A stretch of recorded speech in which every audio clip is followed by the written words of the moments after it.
नमस्कार, स्वागत है आपका न्यूज 18 के डिजिटल प्लेटफॉर्म पर। मैं हूं आपके साथ ईशा खान।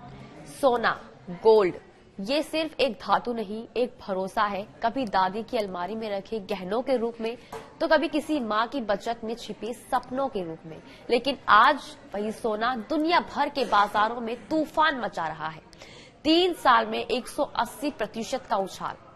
अंतर्राष्ट्रीय बाजार में सोना $4,000 प्रति औंस पार कर चुका है और दिल्ली सर्राफा बाजार में इसकी कीमत पहुंच चुकी है ₹1,26,000 प्रति 10 ग्राम। मतलब अगर किसी ने 3 साल पहले थोड़ा सा भी सोना खरीदा था तो आज उसकी कीमत लगभग 3 गुना हो चुकी है। जी हाँ, पर अब इससे बड़ा सवाल उठ रहा है, क्या सोने में अब भी दम बचा है या फिर ये रफ्तार अब थमने वाली है? अब सबसे बड़ा सवाल ये है कि क्या सोने में अब भी दम बचा है या अब ये ओवर हीटेड हो चुका है? विश्लेषकों की राय इस वक्त 2 हिस्सों में बटी हुई है। कुछ कह रहे हैं कि सोना अब ओवरबॉट जोन में पहुंच चुका है, यानी इसमें बहुत तेजी आ चुकी है और अब करेक्शन यानी अस्थायी गिरावट का दौर शुरू हो सकता है। लेकिन दूसरी तरफ गोल्डमैन सॉक्स जैसे बड़े निवेश बैंक का कहना है कि अभी तो ये बस शुरुआत है।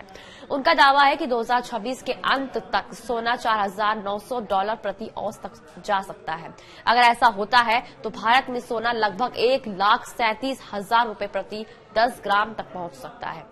अक्टूबर 2022 में जब दुनिया भर के बाजारों में अनिश्चितता थी, सोना तब $1,437 प्रति औंस था और आज सिर्फ 3 साल में ये $4,000 तक पहुंच चुका है। मतलब 180% की चढ़ाई। अगर निवेश की भाषा में कहें तो इसका वार्षिक औसत रिटर्न करीब 40% तक बैठता है। साल 2023 और 2024 में सोने ने 20% की बढ़त दी है, लेकिन 2025 में तो इसने सारे रिकॉर्ड्स ही तोड़ डाले हैं।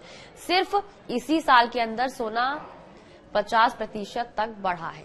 लेकिन आखिर ऐसा हुआ क्यों? सोने की चमक यूं ही नहीं बढ़ी, इसके पीछे कई सारी वजहें हैं। सबसे बड़ी वजह दुनिया की अनिश्चितता। हर तरफ युद्ध, चुनावी तनाव और मंदी की आशंका। लोगों ने अपनी बचत का ठिकाना वहीं चुना जहां उन्हें सबसे ज्यादा भरोसा मिला, यानी गोल्ड। फिर आया दूसरा बड़ा कारण। दुनिया के केंद्रीय बैंक वर्ल्ड गोल्ड काउंसिल के मुताबिक मई 2025 तक केंद्रीय बैंकों के पास 36,344 टन सोना जमा हो चुका है। जब बैंक खुद सोना खरीद रहे हो तो आम निवेशक क्यों पीछे रहे? तीसरा बड़ा कारण डॉलर की कमजोरी और ब्याज दरों की उम्मीदें। जैसे जैसे डॉलर गिरता गया वैसे वैसे सोना और चमकने लगा और जब ब्याज दरें नीचे आती हैं तो निवेशक सोने की तरफ ज्यादा झुकते हैं, क्योंकि उन्हें वहां पर बेहतर सुरक्षा महसूस होती है। ETF यानी एक्सचेंज ट्रेडेड फंड्स में भी गोल्ड की मांग बढ़ी है। लोग अब फिजिकल गोल्ड की जगह डिजिटल या इन्वेस्टमेंट गोल्ड ले रहे हैं, क्योंकि उन्हें लगता है कि भरोसा वही लेकिन झंझट कम है। अब जरा भारत की बात कर लें तो भारत दुनिया का दूसरा सबसे बड़ा गोल्ड कंज्यूमर है। यहाँ सोना सिर्फ एक मेटल नहीं, एक भावना है। शादी ब्याह से लेकर त्योहारों तक हर खुशी सोने से जुड़ी होती है, लेकिन इस बार ये खुशी कुछ महंगी पड़ रही है। सोने की बढ़ती कीमतों ने गहने खरीदने वालों को तो परेशान किया ही है, मगर निवेशकों के चेहरे भी खिल उठे हैं। अब सवाल यही है, आगे क्या होगा? क्या ये तेजी जारी रहेगी या फिर वहां से गिरावट शुरू होगी? कुछ एक्सपर्ट्स कहते हैं कि इतनी तेजी के बाद थोड़ी गिरावट स्वाभाविक है। सोना अगले कुछ महीनों में 10 से 15% तक नीचे आ सकता है, लेकिन गोल्डमैन सॉक्स का कहना है कि सोने की रफ्तार को कोई नहीं रोक सकता। यानी ये गिरावट अगर आई भी तो वो सिर्फ रिफ्रेश बटन की तरह होगी। तो अगर आप सोने में निवेश करने की सोच रहे हैं तो जल्दबाजी ना करें। सोना एक दिन में अमीर नहीं बनाता, लेकिन वक्त के साथ भरोसेमंद साथी जरूर बनता है।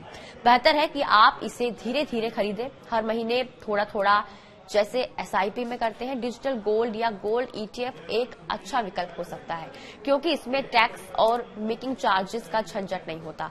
बस ध्यान रहे कि हर उछाल के बाद गिरावट आती है और हर गिरावट के बाद फिर नई उड़ान।